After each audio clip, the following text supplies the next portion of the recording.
Ladies and gentlemen, gather round as we dive into the legendary origins of one of North America's most iconic folk heroes, Paul Bunyan. Our story begins in the logging camps and bunkhouses of the North American wilderness, where weary lumberjacks would share tales of a giant lumberjack and his faithful blue ox, Babe. These stories, passed down through generations, are rooted in the oral tradition of North American loggers. They celebrated the rugged spirit and hard work that defined the American frontier. But where did Paul Bunyan's name come from? The origins of his name are believed to trace back to French-Canadian influences. The phrase bon yen, which means good heavens, in French, sounds remarkably similar to Bunyan.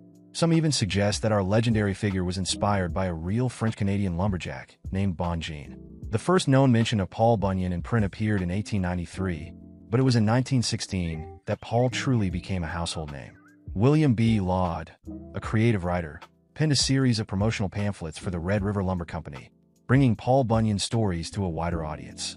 Lastly, historians believe that Paul Bunyan may have been based on real-life lumberjacks such as Fabien Fournier, known as Saginaw Joe, or Bon Jean, who played a role in the Papineau Rebellion of 1837.